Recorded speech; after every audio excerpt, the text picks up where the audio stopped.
is the Balloon Party with Tim McKernan live from the Car Shield studio on 101 ESPN. Yes. Right. Welcome in. It's Balloon Party driven by Munganess, St. Louis Acura, and Alton Toyota. This is 101 ESPN. It's also YouTube. I'm going to the YouTube chat right now. You should. That's where I'm going. I'm going to see what's doing. What's doing? Balloon Party is live. Come on in. Jackson will chat with you. Sure. Come on in. Talk it over with you. You can text into this program, Air Comfort Service text line 314-399-9646. Taylor Twellman with us coming up at 10:35. That's brought to you by Together Credit Union. And Jackson, you're loaded for bear today, but had a couple of, technical issues that might have sidetracked this Little Piddles Angry Beaver half and half. I mean, let the people know what's going on. Sure, yeah. So we had some issues on TMA, the program we do from 7 a.m. to 10 a.m. on 105.7. HD2. Yeah, 105.7 HD2, YouTube at TMASTL.com, live stream, all that good stuff. Right. So we had some issues on the technical side, which is directly my priority number one. I have to take care of that immediately because that show is going on live. Now, that means that some of the things I do during the program, including the Little Pills half and half, creating that, gets kind of pushed to the wayside. Not because I don't love doing this program. I don't love bringing the listeners hot questions like I do on a half and half, but I had to put out a fire, figuratively, about the TMA thing. So some of the questions maybe aren't great or incomplete. Oh, no.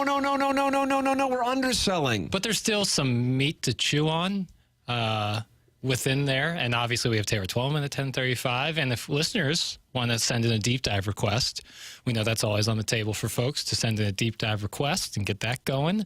But I still have questions. There's no doubt about that. But you're just not excited about them. And you just told the audience that this might not be one of your best half and halves, and now that people are going to be furious. Well, and I understand that, but nobody bats 1,000. I mean, on my best days, I feel like I'm up there.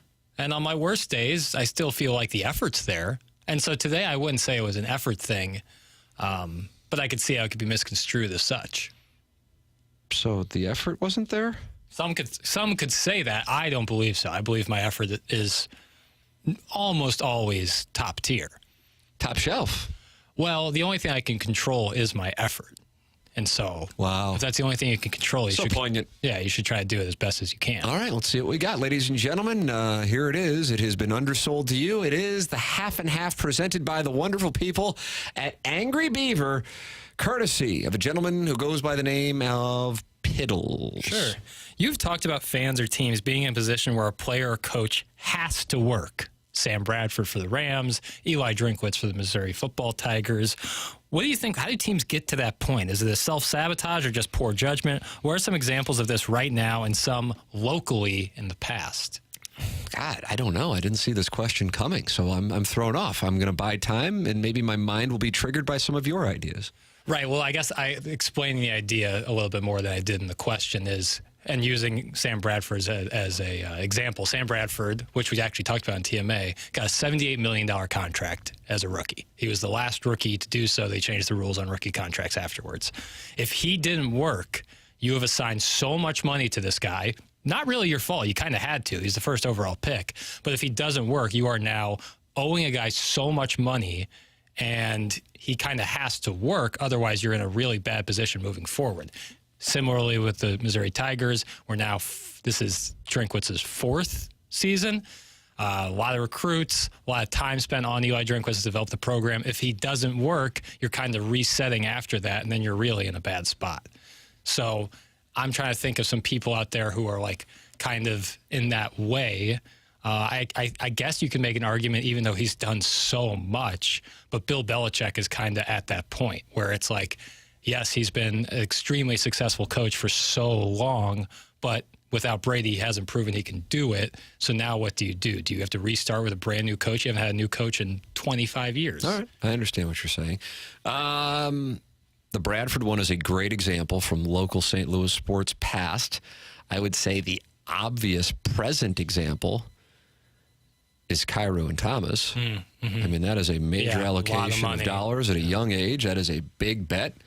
The Blues have made a bet on the defenseman, and it is playing a role in the team's lack of high expectations and the performance in 2022, 2023.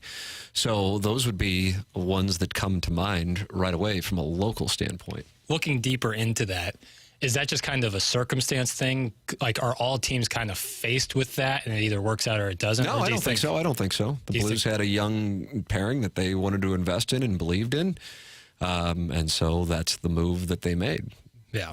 I wonder, like, across franchise, across sports, like, are you like, if you don't pay this young player, are we never going to, we're not going to pay him again in the future? Are we going to have to leave him? Like, it's either like kind of a rotating door or you assign well, I mean, like dollars. The Nationals with Juan Soto, for example. The Nationals go, okay, we're not going to, we tried. He wasn't buying. So we're going to get something in return. And we're going to do it at an earlier stage as opposed to when he becomes a free agent. And the Padres get him for a couple of years before they'll have to deal with the situation. Yeah, the Padres in general, like as a team, are kind of in that situation where, like, this has to work.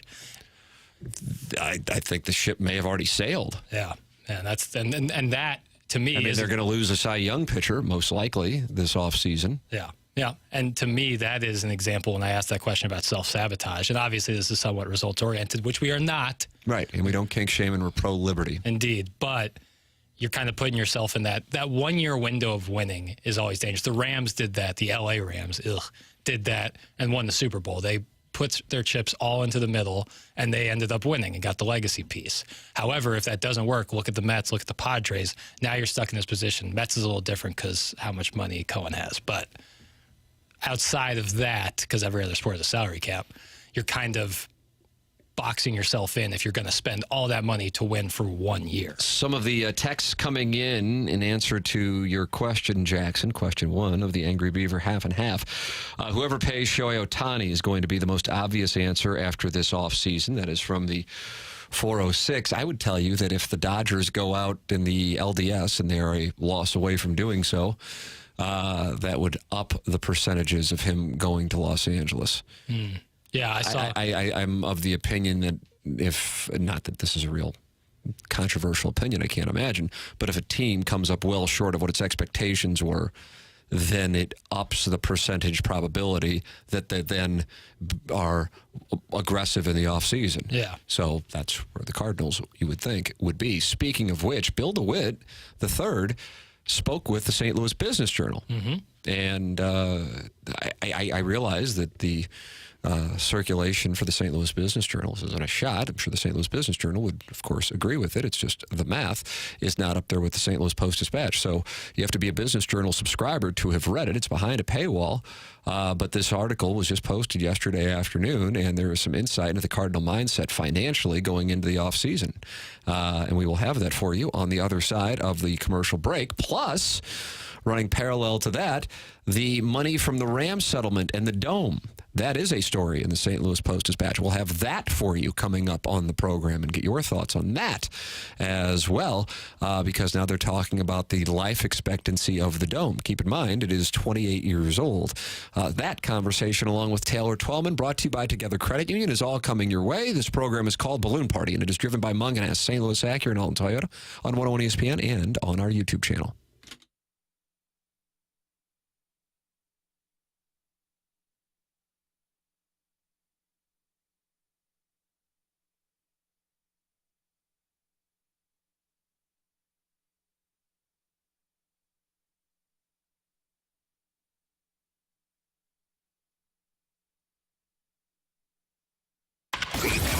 Playoffs are on ESPN.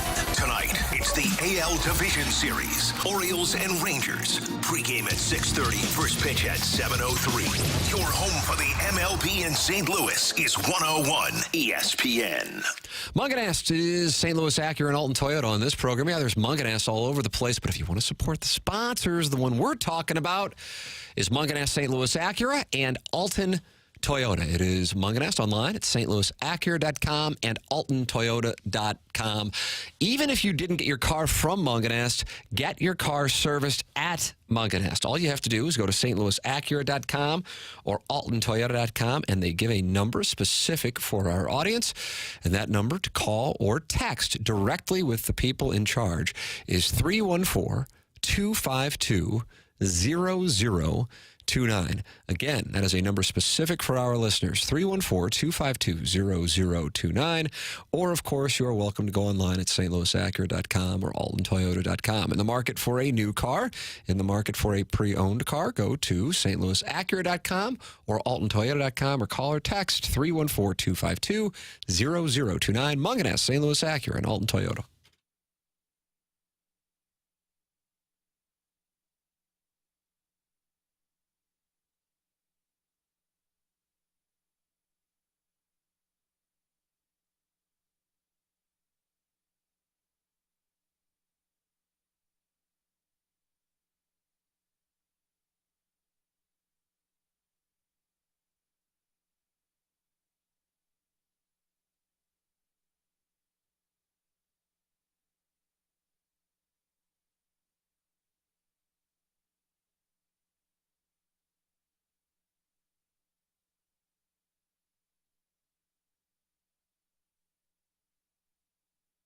For a limited time, First Community is offering a rate of 5% annual percentage yield on a 12-month or an 18-month certificate of deposit. Take your pick. You can open a CD with as little as $500, and there's no limit. Unlike some high-risk investments, CDs are fully insured to keep your savings safe, and the return on your investment is guaranteed. Please visit firstcommunity.com to learn more. Requires a $500 minimum deposit to open. Call 1-800-767-8880 for terms and conditions. Federally insured up to $250,000 by NCUA.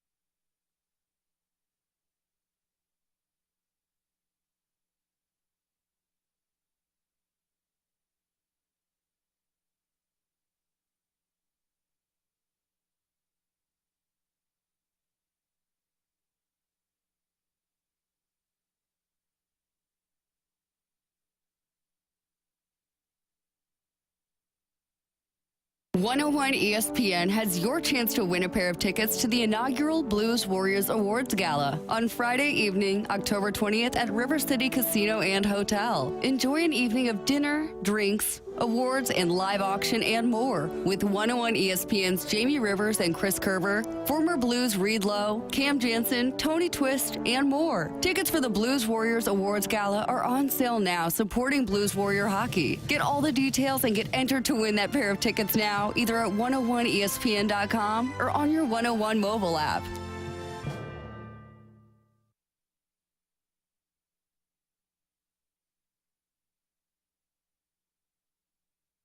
Welcome back. This is Balloon Party. It's 101 ESPN. Munganess, St. Louis Acura, Alton Toyota, the presenting sponsor of the program. My name is Tim McKernan. That's Action Jackson. Watch us on YouTube and rank us if you could.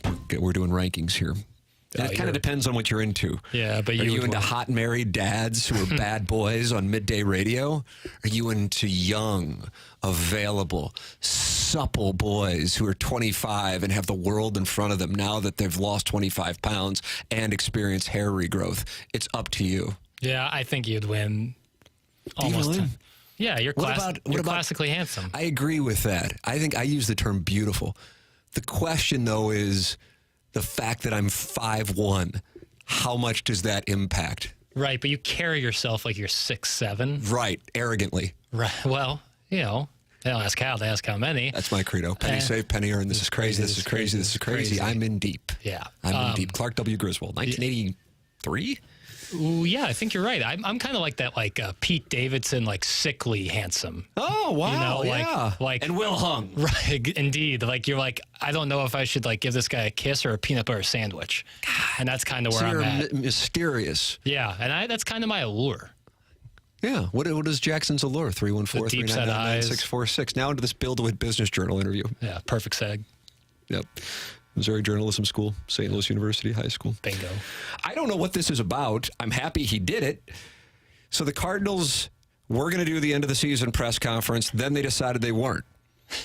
Fine. Right. Then Bill DeWitt does an interview with the St. Louis Business Journal. Yeah, it's a move. I don't really know how to analyze it. I don't know how many people are subscribers to the Business Journal. I know when you graduate from Ladue, you're gifted a subscription. Yeah, that's like the door prize. That's not even. That's like you get a lease or two. But here is what he had to say about a wide variety of topics that are quite interesting. And if they were, on the Athletic or the Post-Dispatch or, a news station, probably would carry a little weight. But since Jackson's Trust, I have the password to it, and I was able to access the Business Journal this morning, so I was able to read it and now share it with you. All of us, of course, being proletariats. Right. Jackson being a noble. Right. Elitist. Right. Coastal elitist from the middle of the country. Right. This is what Bill DeWitt had to say regarding the 2024 team. We still think we have the pieces on the roster, and if we can properly supplement those, that we're back to competitive right away next year. That is our game plan. The Cardinals, at the start of the 2023 season, ranked 15th among MLB's 30 teams with a payroll of $175 million, according to data from USA Today. That metric was number 13 with a payroll of $156 million in 2022 and number 11 at $151 million in 2021. That the Cardinals have slid back in the rankings for total payroll has led some fans to accuse ownership and the front office of not investing enough in the team. Responding to that, Bill DeWitt III said, quote, "Our revenue ranking and our payroll ranking over time have converged. The Cardinals ranked 13th in MLB with estimated revenue in 2022 of $358 million, according to Forbes' annual valuation rankings of MLB teams. While DeWitt said it's too soon to know how much the Cardinals will increase payroll, he expects the Cardinals will, quote, climb the rankings, end quote, among MLB teams for payroll size. He also went on to say that the Cardinals could sacrifice margin next year and describe the club having a, quote, willingness, I would say, to look at a pretty difficult financial year in order to try to get this thing back on track. To translate that, it sounds like he's saying we're willing to spend money even if we aren't going to profit next year because we've got to get this thing back to where it has been. Still, the Cardinals will seek to have an operating profit each season. Forbes estimates the Cardinals in 2022 had an operating income of $43 million on revenue of $358 million. The Cardinals are budgeting for a decrease in revenue in 2024 because of season ticket renewals and ticket sales, which remain strong in 2023, could be affected by the team's results this year. But he said they plan to incentivize season ticket holders to renew their packages. So with that said, he says, we understand and acknowledge that season ticket holders are our biggest investors in our product, and we want to make sure that every possible amenity is associated with renewing and being a season ticket holder. So I take from that the Cardinals are planning on spending some money. They didn't necessarily say it like John Mozeliak said it last year, which became a quote that I don't know if I would call it controversial, but when the results came in, it became one that he was a talking point for sure. Certainly asked about, and I still wonder what happened last year. With all of that said, Jackson, anything from that excerpt of the St. Louis Business Journal's interview with Bill DeWitt III, which you can read at bizjournals.com, stand out to you? Fine, sir. Well, I think when you look at the state of the economy in sports, specifically baseball, everything going on with the RSNs and everything, to hear that from the owner, and this is why I think it's different than Mozeliak saying it last year. Mozeliak saying it last year is great to hear. He's the president of baseball operations. But like you've said before, he has a boss. He has someone who signs the checks, and that would be the DeWitts. And so hearing it from DeWitt, I think, is a little bit more encouraging, especially given that he's expected to take a loss in revenue. That is what you want to hear. If you're going to hear that the team that you root for is taking a loss in revenue, it would be totally understandable to think that the spending would go down. But to hear the opposite, I think, is encouraging. Now, we got to see that it happens. And also, I think Mozeliak, to an extent, boxed himself in last year by saying we're going to increase payroll, because if you don't, then fans are going to come after you. But that also kind of forces your hand to maybe overpay. And we might have saw that with Wilson Contreras last season. So hopefully it's spending more, but spending more wisely, because that's the thing. The Cardinals have spent money. It's just hasn't been spent wisely. Along those lines, they also said at the trade deadline that the plan, despite selling this year, is to return to contention in 2024. Mm-hmm. And that's wonderful and it's admirable. The issue is you're not necessarily, well, you're not. I can just take the necessarily out of it. You're not in control as to whether or not you return to contention, because similarly, you're not in control as to who you acquire via free agency. Even if you offer more than another team, see Jason Hayward as an example, that doesn't mean that you necessarily get the player you want. What I think could be quite a spot for the Cardinals, and why I think this offseason is so pivotal, there's the obvious reason, because the chasm between the fan base and the organization has grown to the most substantial point since Bill DeWitt bought the franchise nearly 3 decades ago. There's that element of a distrust, a disbelief that there is a commitment to winning, and instead there is more of a focus on profit. There is that, all running parallel to the potential closing of the Goldschmidt-Arenado chapter, which, in the whole scheme of things, isn't that long. This will be their 4th season playing together, and Goldschmidt's 6th season in St. Louis, joining the team in 2019 following the 2018 season in the trade from the Diamondbacks, that it could end without anything but an LDS win against the Braves, an upset win at that, in 2019, but nothing beyond that. And the question that I think the Cardinals will have to ask themselves, and then I present to the fan base, is the following. Arenado will be 33 in April. Goldschmidt is 36, and he's up at the end of the year. And if the organization is going, okay, we've got to go all in this offseason because we've got to deliver on this return to contention. That's what the chairman, the owner, wants. What could wind up happening, as you can imagine, Aaron Nola, Blake Snell, Sonny Gray, Jordan Montgomery. Right. I'm probably leaving out... You got the big hitters in there. Yamamoto from Japan. Right. These are going to command substantial deals. And I'm not talking about just the dollars. I'm talking about the years. So if your investment is tied to the offensive production you have from your corner infielders who are both 30 or 31, and you have under contract for 5 more years, then from my standpoint, you go, absolutely, let's do this. The issue with it is Arenado is 33, and while that doesn't mean he's done, and doesn't mean Goldschmidt's 30, so he's 1 year removed from winning the MVP, you still have to be cognizant of the fact that he may be on the downside. It's just math. It's, of course, nothing personal. Who could have any issue with Paul Goldschmidt? And then furthermore, it gives you the decision of whether or not you want to sign him to an extension and potentially revisit a similar situation like you had with Matt Carpenter as an example, and have somebody who you're paying while they're on the downside. All while going, okay, we've got to sign at least 1, if not 2, pitchers, and then be in a spot where you're paying these guys beyond the window of the Goldschmidt-Arenado era. Right. The Goldschmidt-Arenado era may have 1 year left in it.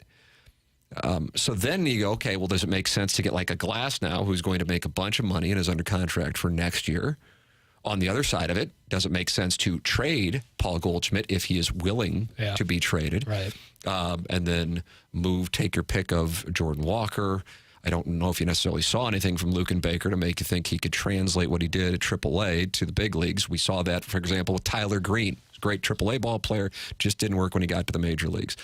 Dylan Carlson was a guy we heard plenty about in the minor leagues, and it just has not translated to the major leagues. These guys are certainly not the only examples in Major League Baseball. My point being, one of the top reasons why, as a matter of fact, I would say the Cardinals had this sustained run of competitive baseball from 2000 through 2022, and I include 2007 in there, even though it was a year that ended in a losing record. But they were in the mix before it fell off, is they didn't really have contracts that hurt them from doing business with other players. Yes, there have been terrible contracts over the last decade. I mean, Mike Leake, Brett Cecil, Dexter Fowler. I feel like I'm leaving some out because there are many to choose from. There were near disasters that they were lucky didn't happen with Giancarlo Stanton and Jason Hayward. And I would say Albert Pujols also. Had Albert Pujols stayed here after 2011. So there were some near misses. But if you have those kinds of disastrous contracts serving as albatrosses on your books, it can then preclude you from being successful down the road. Right. And so what could wind up happening, especially if the Phillies go deep and Nola shines bright, what if the Rangers go deep and Montgomery shines bright, that of course their market values go up in the offseason. I would tell you one of the reasons why Dexter Fowler got the size of the contract he got was because the Cubs won the World Series. I don't really think that's a bold assessment, but he got to be on that stage. I think it was the same thing with the Cardinals and Tino Martinez following the 2001 World Series. Martinez had a hell of a lot more equity because of the Yankees' run in the World Series versus what his actual production / his desire to be in St. Louis was. And so you can get yourself in a spot where you go, okay, we got to get back now, and we got to win the fans' trust back, and now we're going to overpay for take your pick of whomever, and then get yourself in a spot where now you got those guys who can be albatrosses and then can prevent winning. They're in a tough spot because these contracts don't match up with the window of these two players. And that is why I think the Cardinals are in a really difficult and delicate spot that's their own creation, because there are not answers in the farm system short term for the pitching staff, that they got to win the fans' trust back, but also still have to manage the business responsibly for the next 5 years. And I don't know if those two can coexist. Your thoughts are welcome. 314-399-9646. That's the Air Comfort Service text line. You also are welcome to participate in the chat in the YouTube channel. Taylor Twellman joins us in the next segment. Talk about City. Coming up, the playoffs. They'll finish off the regular season on the 21st at home against Seattle. And then it's the MLS playoffs. Taylor Twellman next, presented to you by Together Credit Union. This is Balloon Party, driven by Munganess, St. Louis Acura, and Alton Toyota on 101 ESPN and on YouTube. Coverage of 101 ESPN is presented by Onder Law Injury Lawyers. GetJim.com. If you're sick of having slow internet that doesn't reach every nook and cranny of your house, then I'm here to introduce you to Whisper. Whisper is the rural internet provider for you. They have no hidden fees, no contracts, and high speeds, all for a low cost. Plus, they have first-class customer service that'll help you set up and answer any questions along the way. I got a customer review here from someone who uses Whisper. We have Whisper at our home, and the service is tremendous. We have very fast speeds and have cut the cord and stream 100% of our content via Whisper. Our daughter is a gamer and uses her Xbox as we stream 2 TVs of content at the same time, and there's no buffering. We rarely have to call customer service, but when we do, they are quick to respond. I appreciate having someone available on the weekend to take tech calls. Great company, and I would highly recommend them. Everyone deserves to have internet access no matter where they are, and Whisper Internet is reliable and fast. Whisper also has that amazing customer service that will walk you through any internet issues from start to finish. So go to Whisper ISP right now and learn more and get free installation. That's Whisper, without an H, ISP.com.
If you're a St. Louis hockey fan, then you know how important it is for the gang to work as a team to get the winning goal.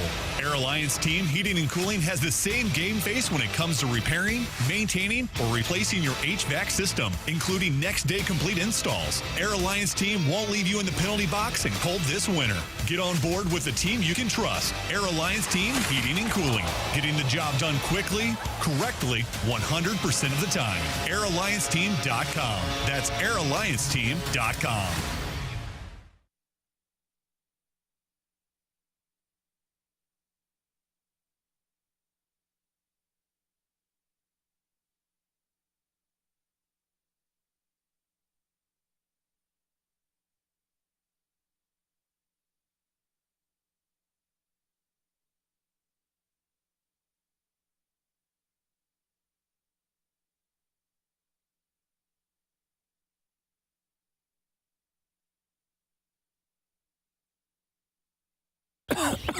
Canadian wildfires, tree pollen, cat hair, dust. Tired of breathing the air? Go to VogelHeating.com, where we're not comfortable until you are. Serving the St. Louis community for over 75 years.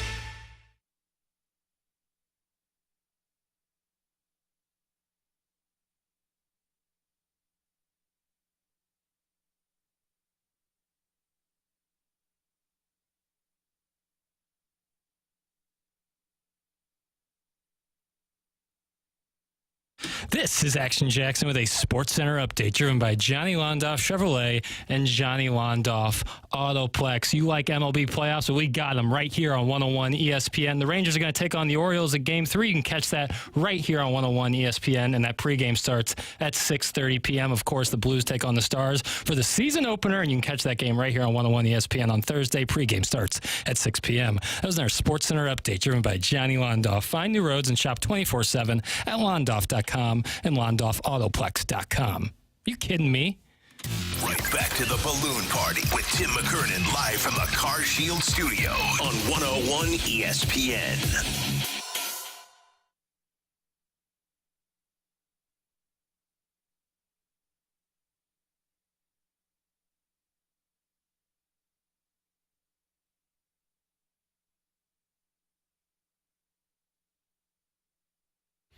Welcome back. This is Balloon Party 101 ESPN. My name is Tim McKernan. That's Action Jackson. Our program is sponsored by Munganess, St. Louis Acura, and Alton Toyota, and we welcome you to participate in the show, whether it be in YouTube chat. Very active today. Fun to see. Welcome in, friends. More friends of the feather, I say. That's what I say, Jackson. More friends of the feather. Jackson's trying to get Taylor Twellman on the phone, so I'm buying time. Just as a little peek behind the curtain. Jackson returns, and he is not happy. I've never seen he is madder than a hornet. He is madder than a hornet right now. It's okay. I'm all good. Just trying to get Taylor on, and once we do, I'll give you the big old thumbs up. So we're working on that. Currently, I don't know how many more words I can say. Text line number is 314-399-9646. Taylor's been really good about this. He's been outstanding. Especially like when he's been hanging out with Messi and he steps aside to fumble F around with me. I sometimes forget, like, Taylor Twellman is like the authority of American soccer. Right. Well, he went to St. Louis U High. Right. And so, yeah, it shouldn't even be a surprise to me in the slightest. But having said that, he is very kind and always comes on with us. And this is like the first ever problem we've ever had getting him on. So I'm sure he'll call us, or if not, we'll. You want to subtweet him right now? No, I don't do this whole subtweet thing. You don't really do much tweeting. Neither do I. I retweet that mom at the White House from LSU's celebration in 2019. 2020? Yeah. I reappear like a cherry blossom tree around Missouri basketball season, and I'll just tweet out like halftime takes, like, secure the board, push it in transition, what are we doing, get the ball. What's the point of that? It's just a release for you? Venting. Nice. And, maybe if folks, want to follow, like, they want some Mizzou hoops breakdown from a guy who really knows hoop rock. Right. Follow me. What's your tweet? Jackson_Burkett, Burkett. Nice. Have you thought about just getting the at Piddles like one? It would be really funny because I'm sure somebody has that. Twitter's been around for damn near 20 years, and like have to like buy it from them. Yeah, like, acquire it. What would like $1,200? Do you think that's too much to spend for at Piddles? No, I think the return on investment easily 400%. Yeah. Yeah, I guess. Yeah, I could really see a return. So I'll inquire. Jackson is talking to me while peeking out to see if the phone is ringing from Taylor Twellman. No doubt. I'm gonna see if I can't get. Hey, listen, I want you to look at me. Okay. Look at these baby blues that have seduced so many ladies in this area and Arkansas for a brief respite. It's not your fault. Thank you. No. It's not your fault. It's not. I know. You know, this is actually. No. Listen to me, boy. Yeah. It's not your fault. Right. Sean, I get it, Sean.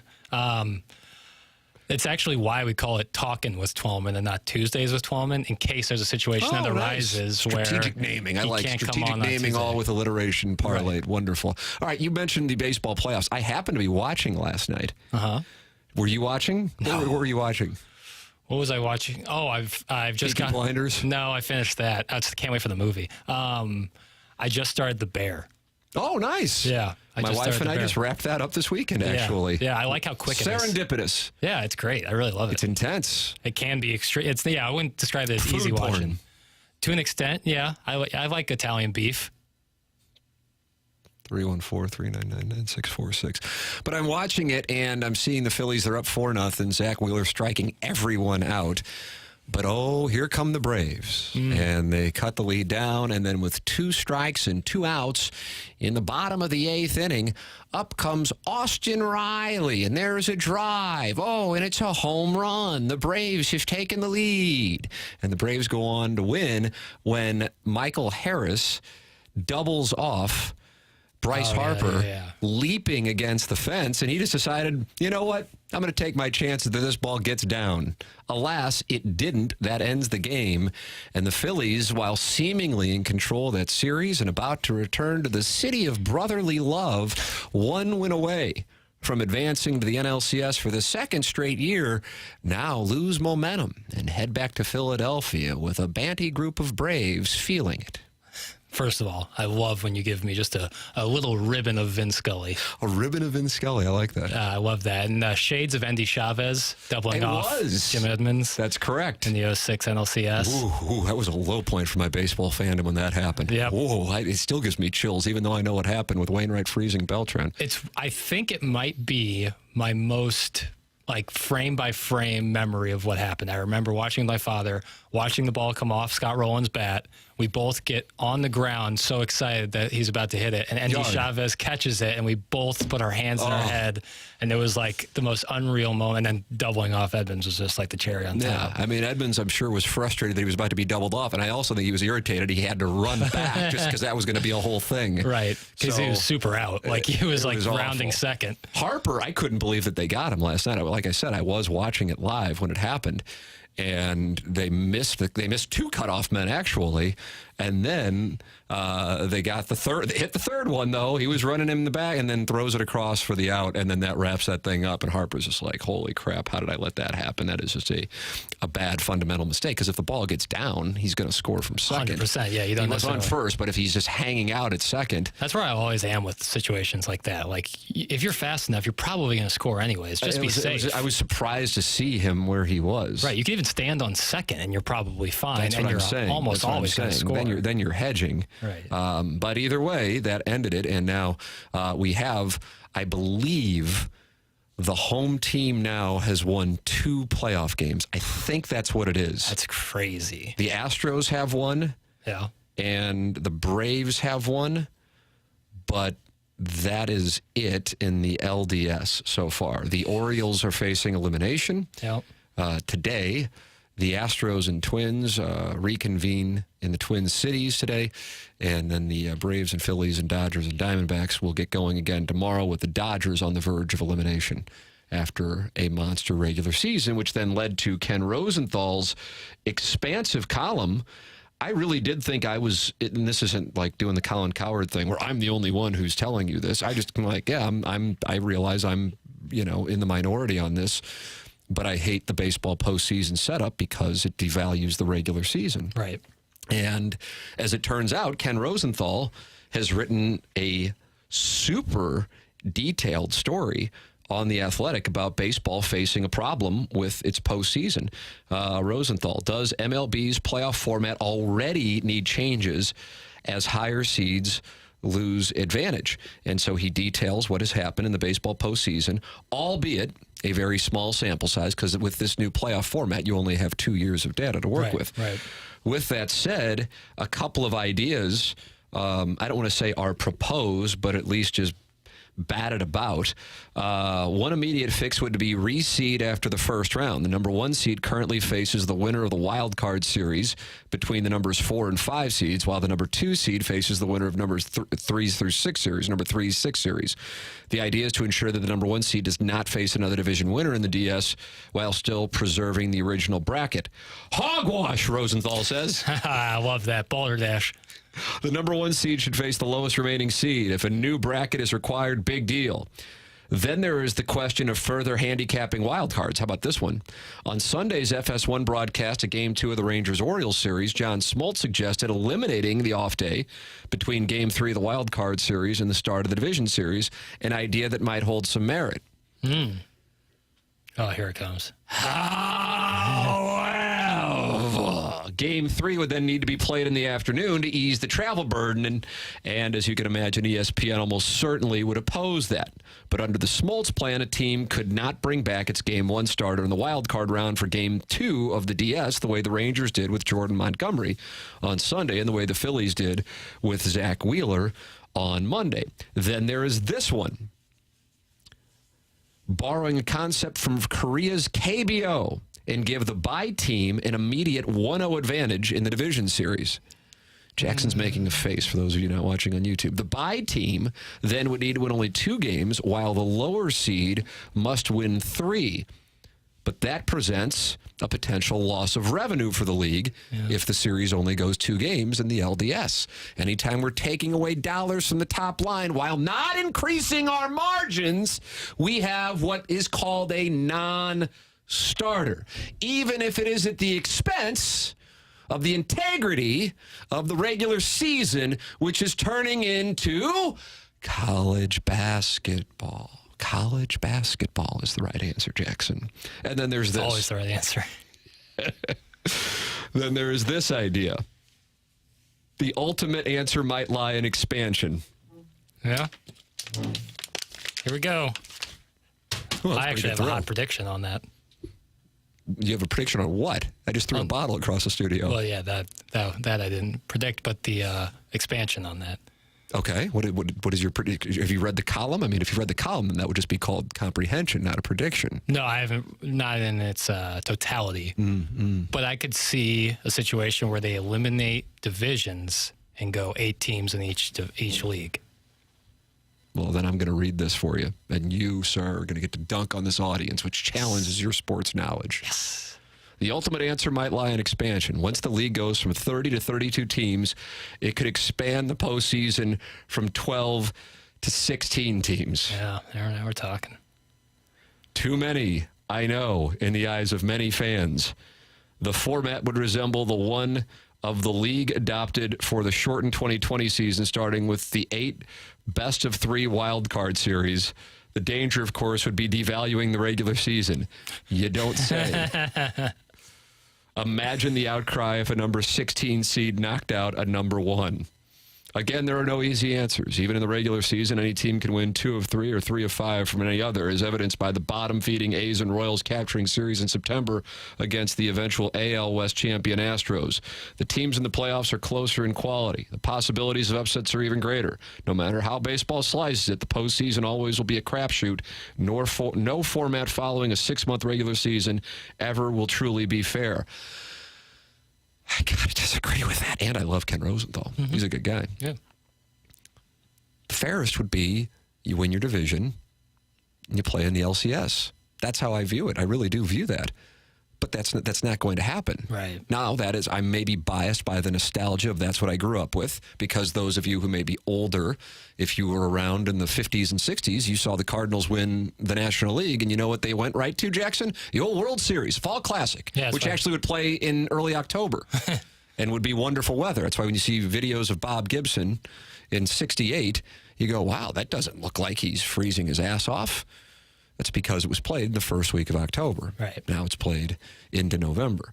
But that's you are rewarded for having the best 162 games. But again, the problem is you're taking money away now that you are not only reducing the number of postseason games, but you're also reducing the number of teams and fan bases with interest into August and September. And therefore, you see a decline in attendance and television ratings in those markets that otherwise would have been eliminated in what was the National League East and National League West. So there is not really a solution. It does become the NCAA tournament. Oh, yeah. However, I don't think there is near the interest in baseball's playoffs that there are nationally in the NCAA tournament. No doubt. And I think even expanding on the expansion that was just mentioned with 16 total. 16 teams, half the teams going in. I could see. For a 162-game season, seriously. I want to Logan Roy and just go F off. Looking at, you are not serious people. Looking at the state of baseball and how they love elimination games, I could see them even taking a step further. And Classic Piddles is going to bring up the NBA, but going play-in game where you have the 9 and 10 seeds and the 7 and 6 seeds play in a game, an elimination game, to see who can get into the playoffs, or even just the 9 and 10 seeds to see if they can get in the playoffs. 1-game elimination game in late September, early October. And I think the MLB would look at that and see the money they can make on an elimination game like that. And you're keeping now 10 teams in each league into it throughout their whole season. I mean, I'm not saying I love it, but I don't know how that tends to the current issue with teams having to sit out, right, or teams not being rewarded for regular season success. It does the right? opposite. And that's the thing. I think you can sit here and have a conversation. You're always going to go back to, but that doesn't tend to that issue. Your thoughts are welcome, 314-399-9646. Taylor Twellman not going to join us today. What was that right there? It just doesn't, doesn't seem like it. But no, that's fine. It's not your fault. I got you. It's not your fault. I'm going to reach out and we'll try to get him on tomorrow. Maybe he'll join us. Maybe he won't. Everything's going to be fine, though. I want you to know that. You're a prince of a young man. Thank you. All right. This is Balloon Party, driven by Mungan, St. Louis Acura, and Alton Toyota.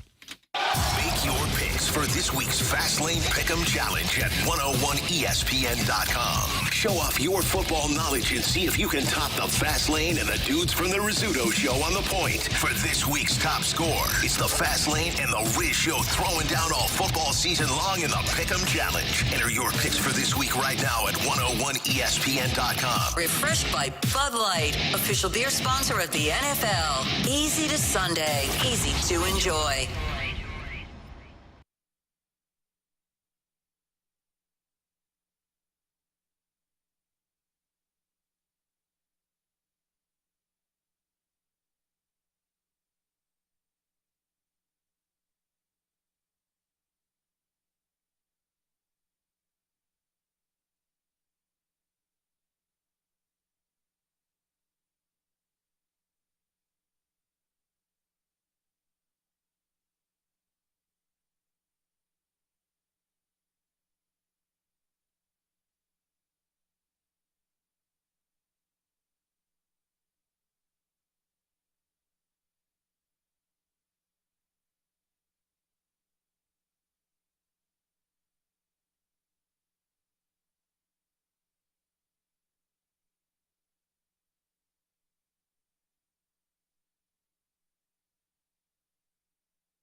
The Morning After Daily Podcast, one of the longest running podcasts in St. Louis. I wrote a rap song for you because I love you so much. Here we go. You ready? Yeah. Andy. He's a real cool dude, walking down the street and acting a fool. Oh, always doing sports and radio and his khaki shorts. And you are so special to me. Let's put him down! Find The Morning After Podcast at tmastl.com and at podcast1.com. Brought to you by Michelob Ultra.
We're going abroad for the first time in years. To Spain. So we started using Babbel. And started learning Spanish fast. With Babbel, you can start having conversations in another language in just 3 weeks. ¿Cómo te llamas? ¿Cómo te llamas? When you learn a language, you want to actually use it. Babbel is designed with that goal in mind. In just 3 weeks, we're starting to have conversations in Spanish. Gracias, Babbel. Babbel, language for life. Now try Babbel for free at Babbel.com. That's Babbel.com.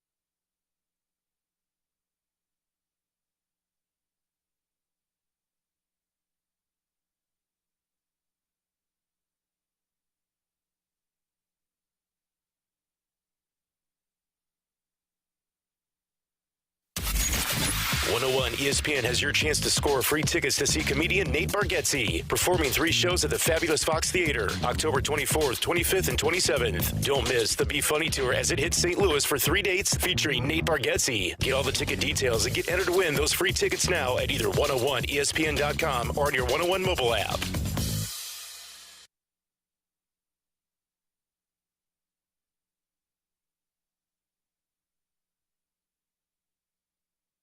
Welcome back. This is Balloon Party, 101 ESPN. Tim McKernan, Action Jackson with you for 4 more minutes of glory. Jackson, optimize these 4 minutes. Do it. How should I optimize it? Yeah, I mean, you've got the Piddles half and half in front of you. Yeah. Well, I deep tease this. Yeah. How about I deliver on a deep tease? I like that. The Dome Authority in St. Louis beginning to look at how to spend the Rams settlement money. The story in the St. Louis Post-Dispatch this morning. The nearly 30-year-old dome at America Center could be in line for some improvements, including new turf and cooling system. With more than $70 million in Rams settlement money sitting in its account, the body that owns the dome at America Center is beginning to think about the facility's needs and just how far that money will go. On Monday, they met to discuss making investments in the sound system, lighting, cooling equipment, and turf, and even freshening up the exterior visible from I-70 with a logo or sponsorship. But first, board members want an updated formal assessment of the dome's capital needs and the condition of the facility, which became the home of the Rams starting in 1995. The RSA gets a share of the Stan Kroenke settlement money.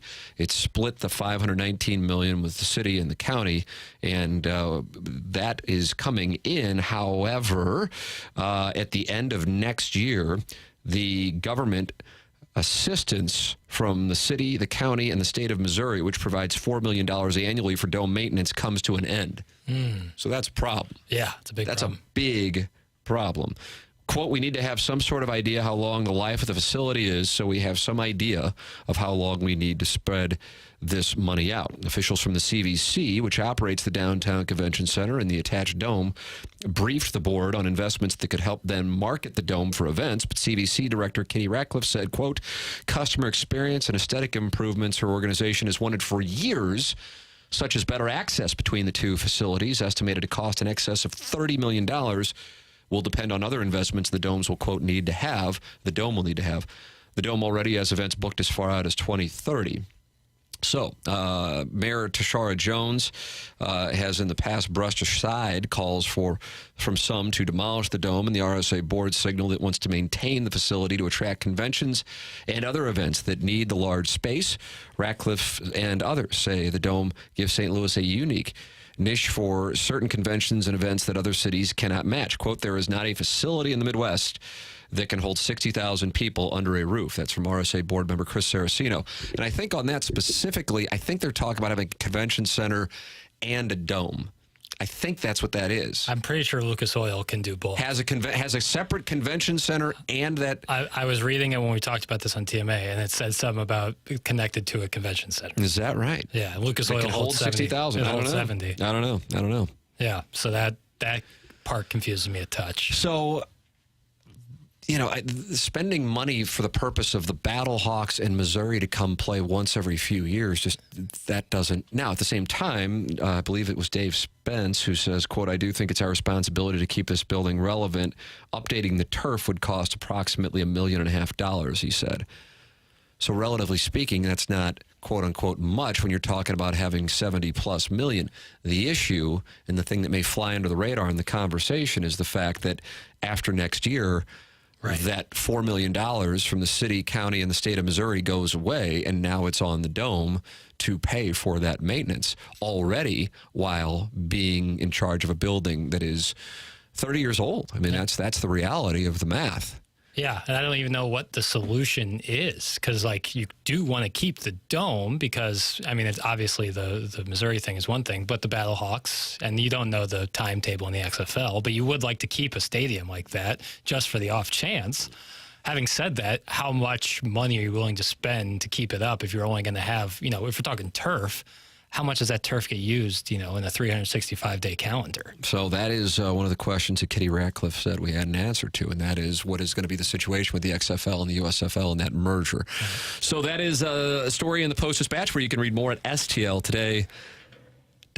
Time for us to shut it down. BK and Ferrario are up next for Action Jackson. I am Tim McKernan. This has been Balloon Party, driven by Munganess, St. Louis Acura, and Alton Toyota on 101 ESPN and on our YouTube channel.